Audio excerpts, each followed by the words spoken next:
Hey everyone, welcome back to the layout.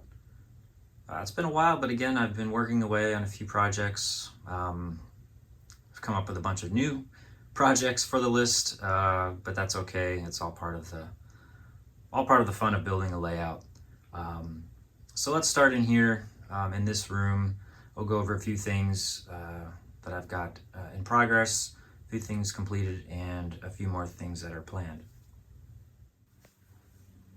I guess one of the biggest changes I've made in this area is I've added another industry, which is kind of crammed, but not really.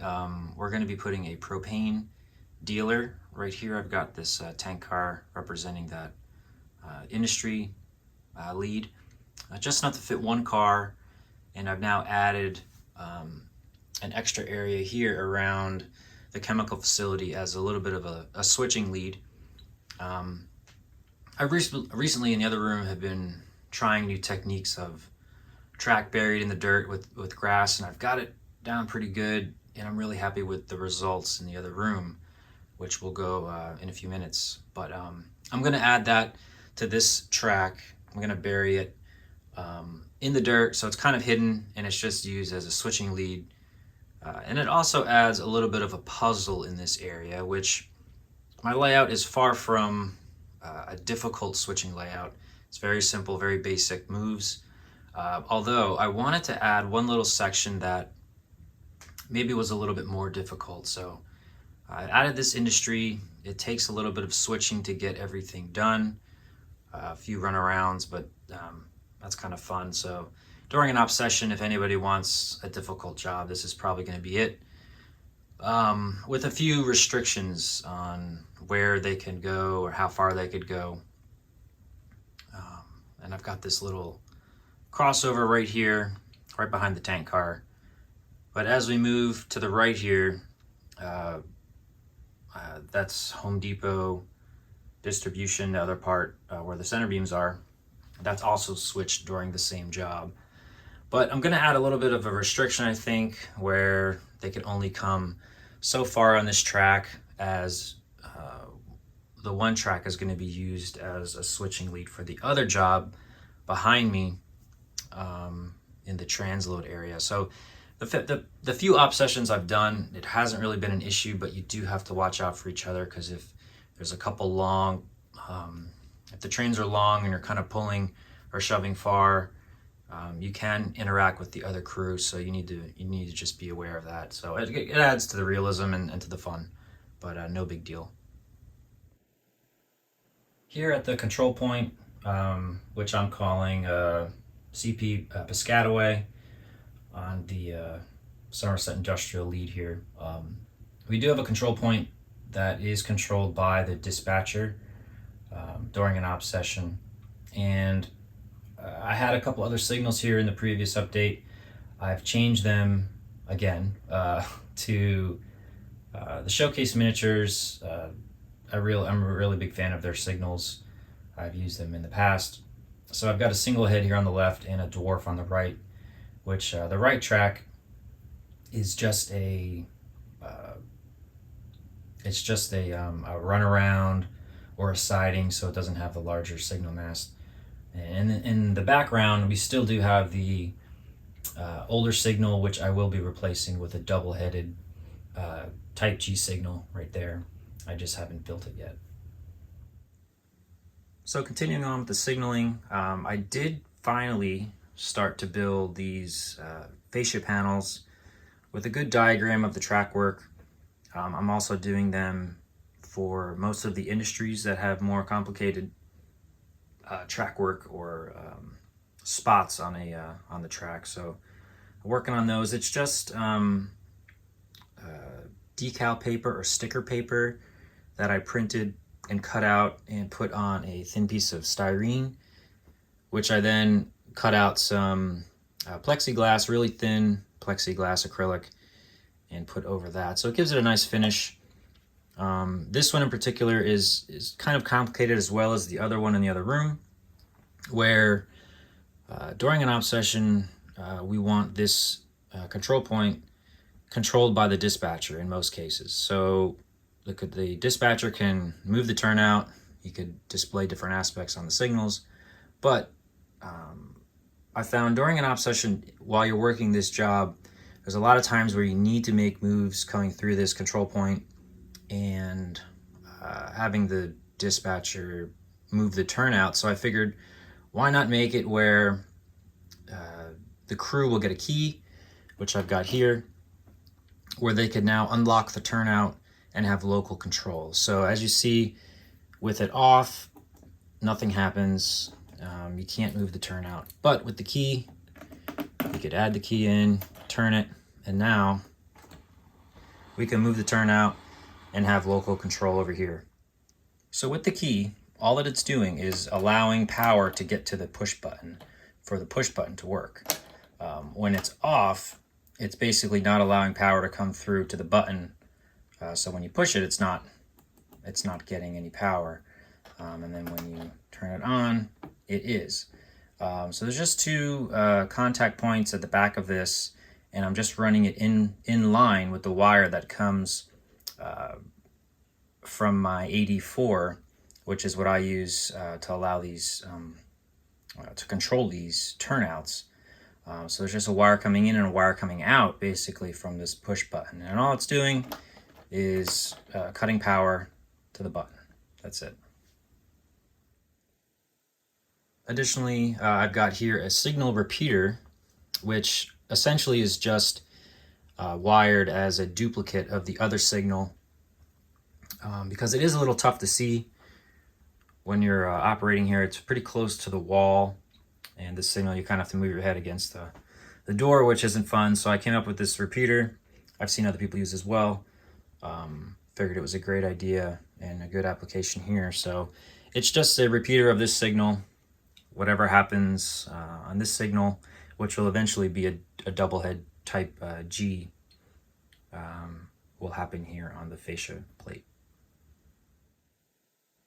I've also gone ahead and finally painted the fascia. So I've got the upper and lower valence painted. It's just a dark charcoal black color, which is a nice, gives it a nice look. Again, that shadow box look. So I'm pretty happy with the way that turned out as well.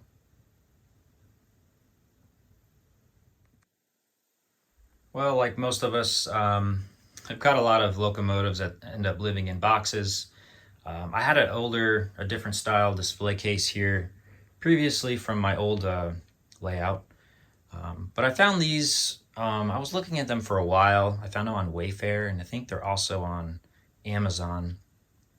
They were pretty cheap. They had a pretty good sale going on. They were, I think, about $50 or $60. So I figured, what the heck, might as well try it out. And they're okay. They're, not the strongest, I would say. I wouldn't really trust putting them in the wall with just the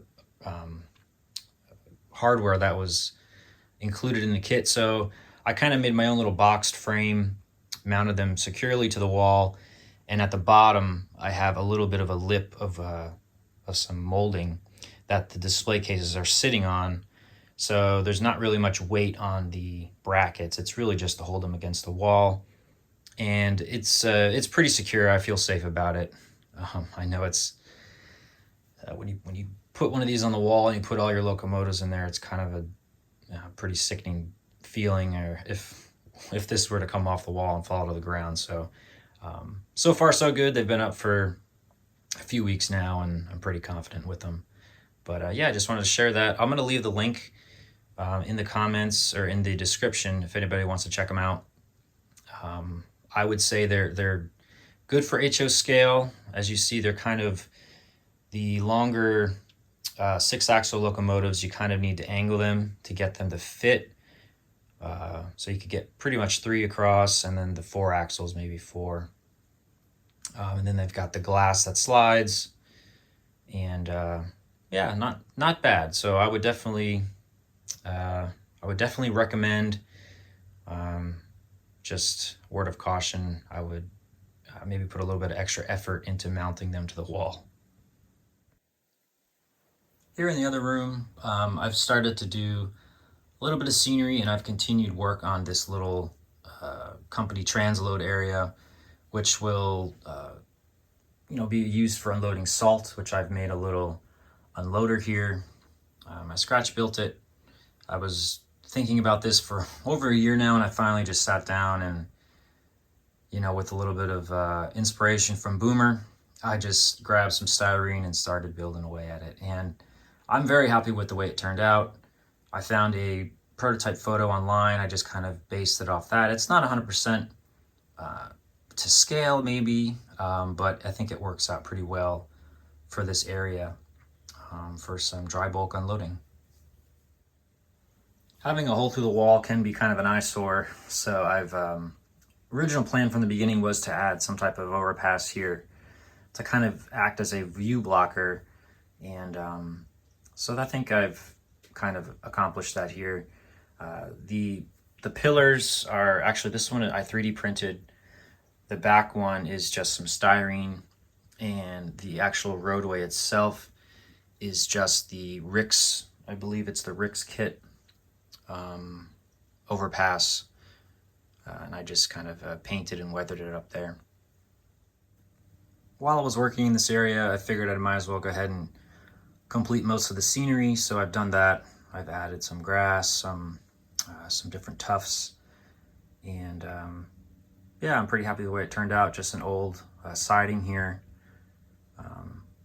We've got, with the unloader, prototypically what will happen is the railroad will deliver the cars, and I've got a little front end loader here, which I built an attachment for the front, which I've seen once or twice here locally, attachment for the bucket that will move the car. So it's just got a coupler on it. I kind of just scratch built it again and put an older, I think it was one of the couplers that came on one of the Athearn cars. So I took it off for a Katie. So it's got a double shelf coupler on it. And yeah, that'll just sit there, and in theory it will move the cars over the unloader here as they're emptied.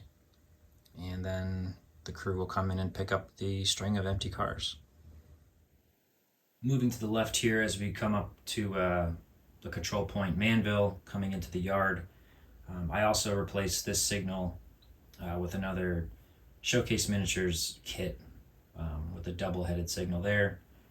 I also added a few details to the electrical box and also continued the scenery. We also see here there's another one of those panels with the key for local switching to unlock the turnout for local use. Well, that's all I got for progress here on the layout. Here's a shoving platform, an old caboose I've been working on. In the future, we're probably going to have another industry which will require a longer shove move, so I went ahead and built this shoving platform out of a Walther's kit and painted it up and decaled it with the older Somerset and Raritan scheme, the white with the red ends. So it's showing its age a little bit, but I think it looks pretty neat, and I'm really happy with the way that turned out. All right, well, thanks for watching, everyone. Coming up on Christmas here, so hope everyone has a Merry Christmas, Happy Holidays, and I'll hopefully be back sometime early in the new year with another update and to share a few more really neat projects that I'm working on. So take care, everyone.